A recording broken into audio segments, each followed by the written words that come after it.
Hello there. Sassy Girl Beads here.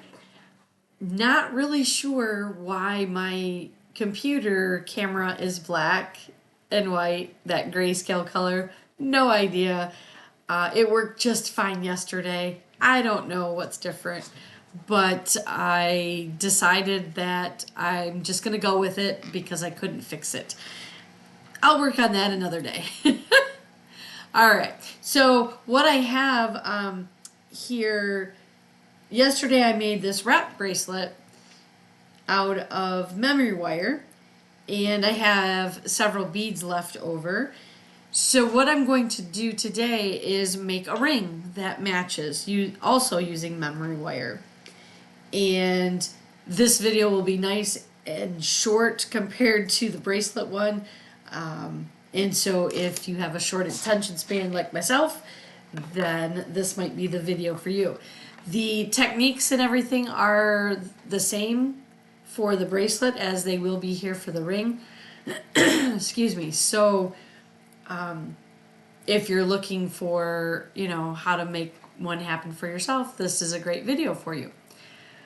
All right. So again, don't know why I'm gray, but that's okay. All right, what I am starting with here is some memory wire that is ring size, and you just buy it in little packages here. Now, certainly I'm not going to make the ring that big. We need to chop it off. And the key with memory wire, you want to make sure that you are using the correct tools, especially the cutter. You do not want to use your flush cutters that you may use for other beading techniques because you'll wreck them.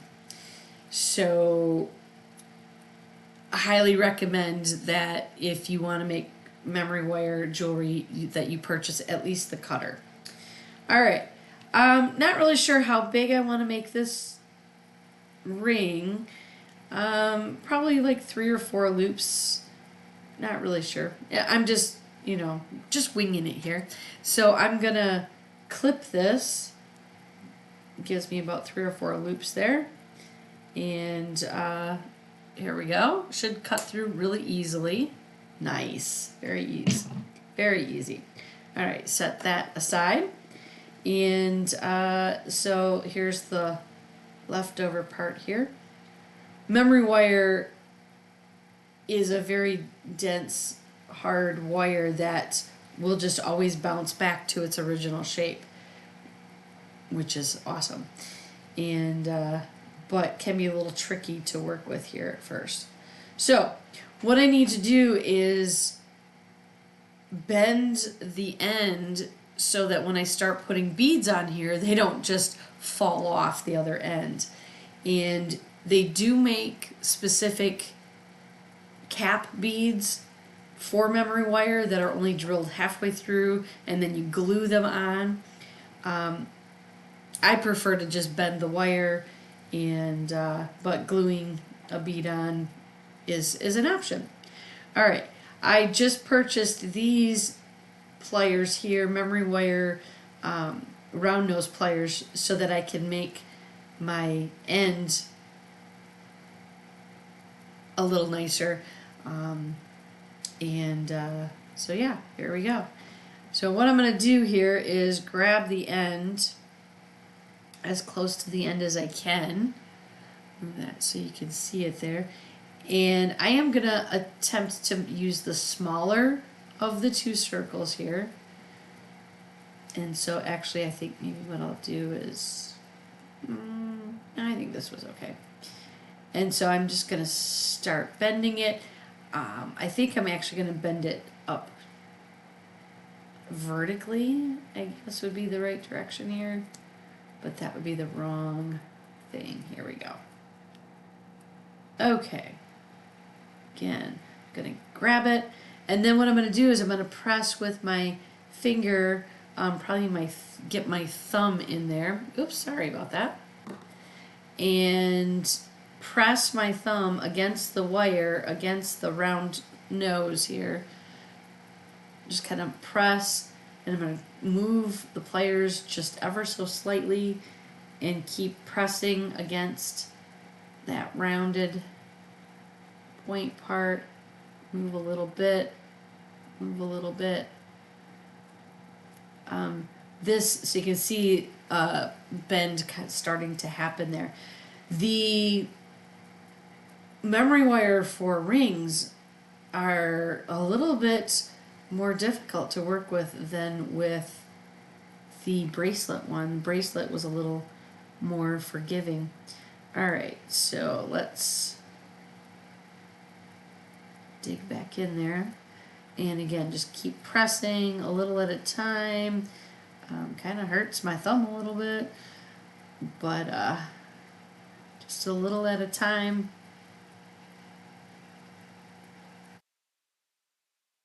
Like so. So I'm getting kind of that arc there.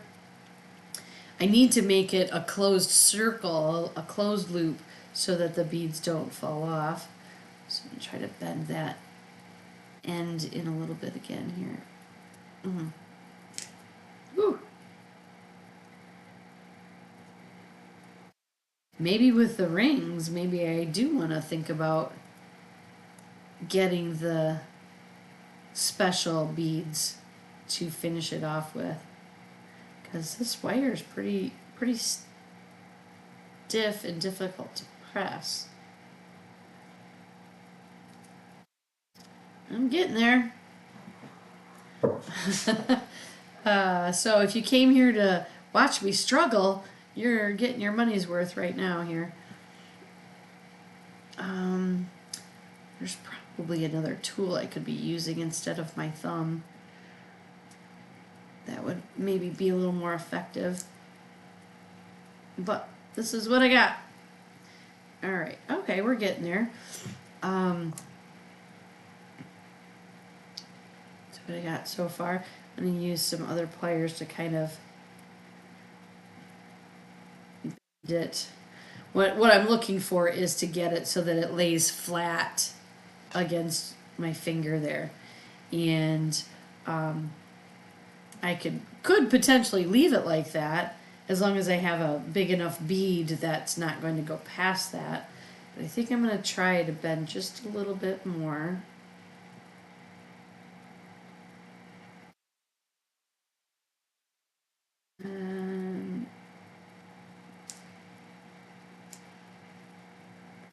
Again, this ring material is a lot more difficult to bend than the bracelet.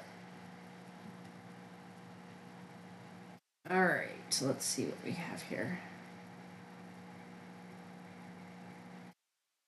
I am keeping this on the camera for you to be able to see.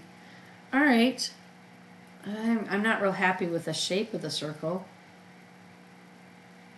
And it's kind of like it got bent out of shape there.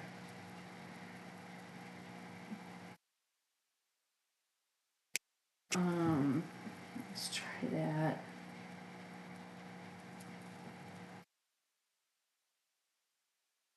So just keep working with it till you get kind of what you are hoping for there. Okay, that's better.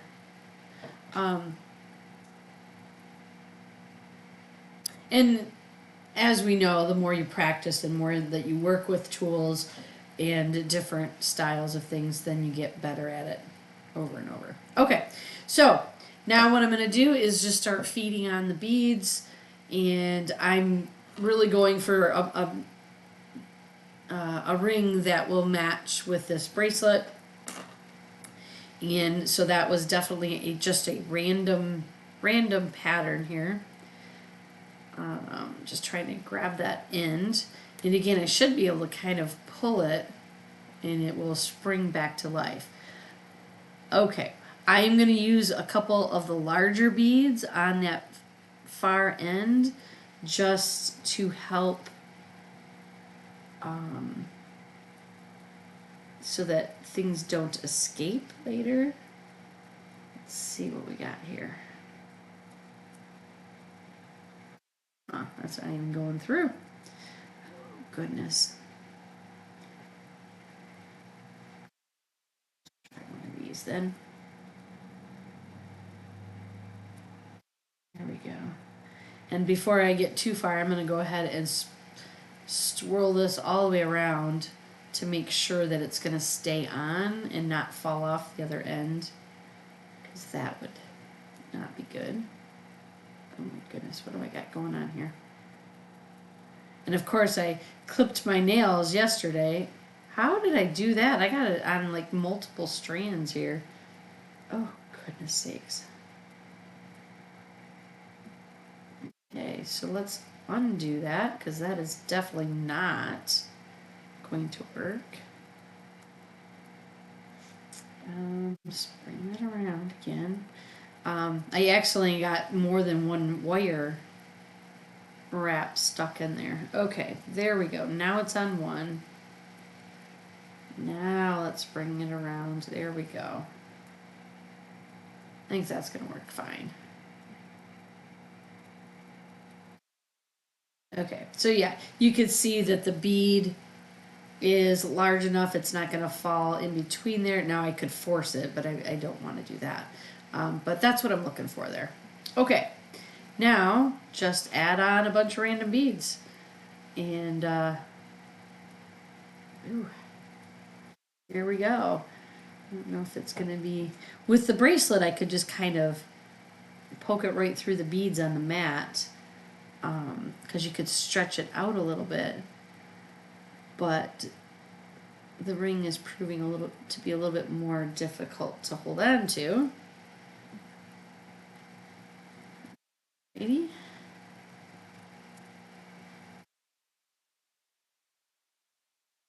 I think this is going to be beautiful when I get it done. It's just a little harder to manage than the bracelet, and but that's okay. A challenge is good.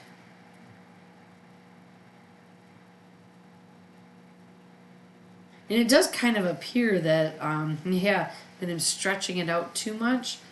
But I think once I get the beads on there, I will want it kind of stretched out so that it will fit my finger a little better anyways.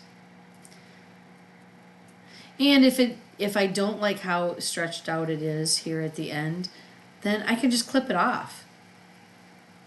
Right? There's no rules saying that I have to use all of these spirals.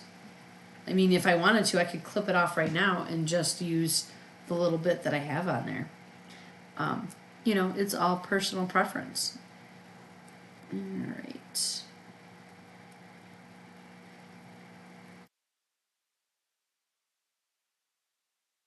And again, I'm just doing a random pattern. Nothing special about it.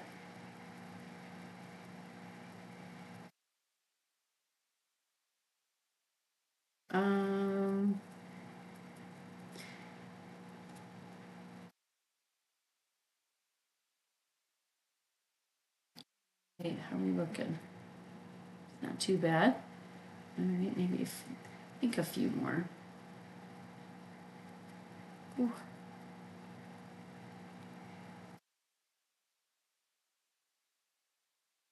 I may want to go and look for some videos myself to find if others have some really good hacks in how they work with this with the rings, because wow, these are just a little more difficult. The bracelet wire is very easy to work with.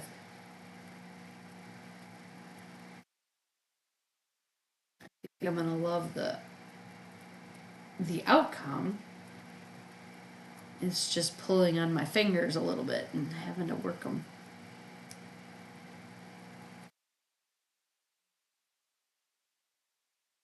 Doing.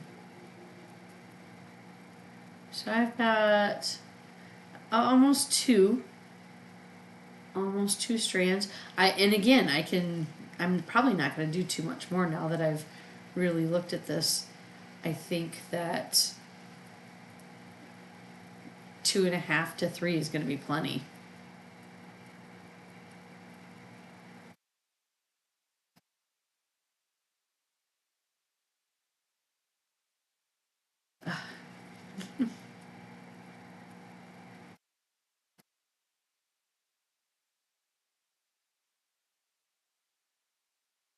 chasing the beads around the mat over and over.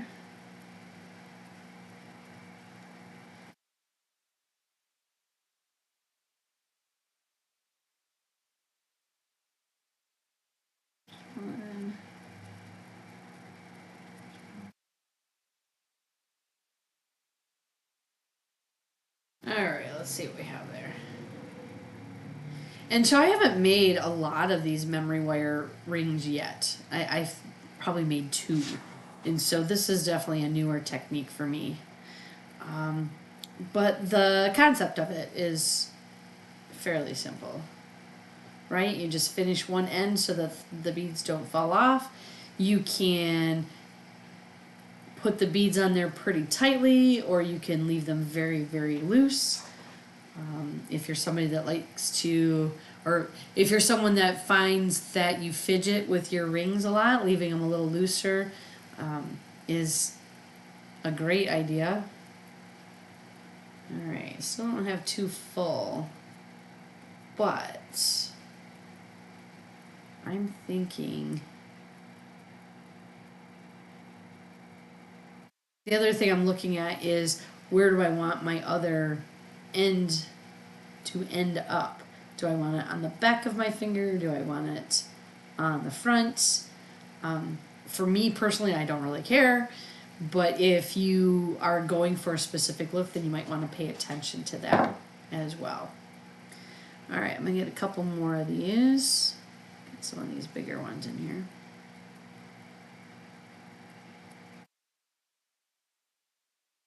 Just a few more.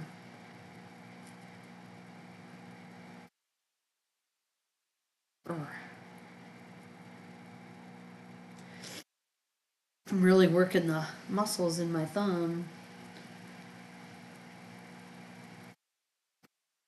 It's whatever is doing the work there.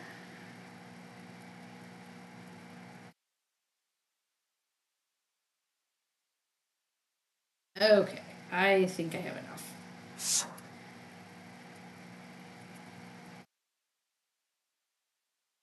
I don't want the beads to be too loose on here. I don't want lots of gaps. I'll try to put them close together. So it's about 2 strands on one side. On this side it's going to be, this little part, there's only going to be 1, but that's okay. I'm going to be happy with that. Alright, so what I need to do is I need to clip it, get rid of this extra wire that I'm not going to use, but when I clip it, I want to make sure that I try to leave about the amount of space that I'm going to need to make my other loop. Okay, and somewhere about right here, get my special memory wire cutters here, and I think about right there looks good. Clip that off. Rid of the extra. So yeah, that did kind of bend out a little bit, which with the bracelet you don't seem to put as much pressure on it, but you know, that can get bent back in to where you want it to be. Alright, so now to finish this bugger off, I'm just going to do the exact same thing that I did at the very beginning and make another loop. Just gotta get my fingers in the right places here.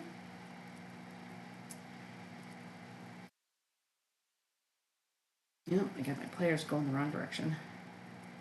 So I'm trying to wrap it around the little peg here. There we go. Alright. Pressing with my thumb, turning, move it a little bit, press with my thumb and turn.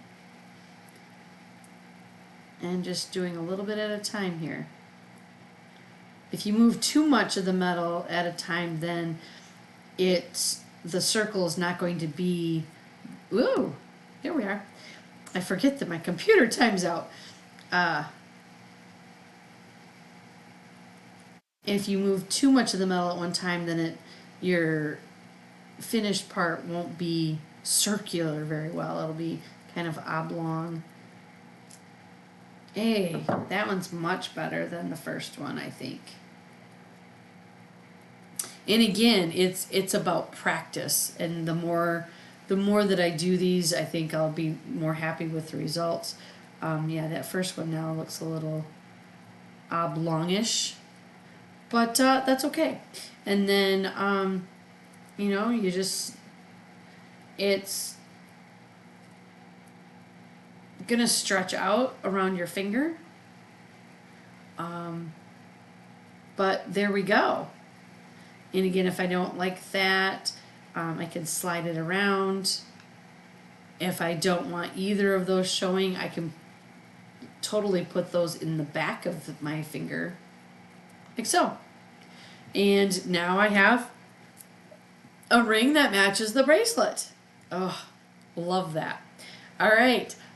So that's it for today. And again, I don't know what happened to my camera, why it's gray, but what are you going to do? All right. Have a great day and happy beading.